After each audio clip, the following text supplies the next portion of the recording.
The manor sat beneath a heavy, moonless sky, its windows glowing like scattered embers in the dark.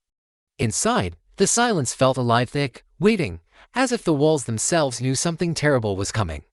In one room, a blonde young woman stood alone in the shadows, her face calm on the outside, but weighed down by thoughts she could not escape.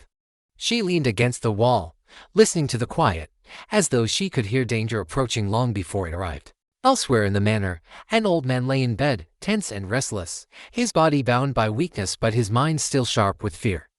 Across from him stood a small girl with bright twin tails and innocent eyes, yet there was nothing simple about the scene.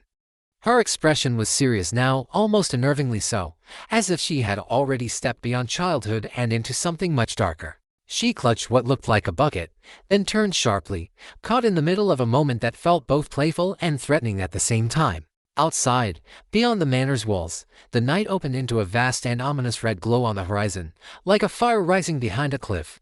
Whatever that light was, it did not belong to peace. It was the kind of sight that promised change, disaster, or war. Back inside, the old man's face twisted with strain. He was not simply ill, he was trapped, cornered by something he could not outrun. Then a blond man in a formal white and blue uniform appeared in the room, composed and unreadable, standing like a silent witness to the tension building there.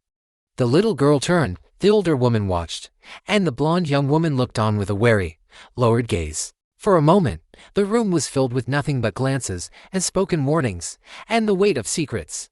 One character stared at another with a quiet sadness, another with cool confidence, and another with pure disbelief. No one dared move too quickly. No one dared say too much. Then, slowly, the mood shifted. The fear did not vanish, but it settled into something deeper: understanding.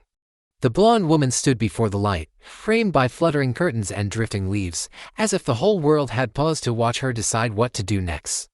And as dawn began to color the sky outside, the manor remained standing, still holding its silence, still guarding its secrets, while the night finally began to loosen its grip.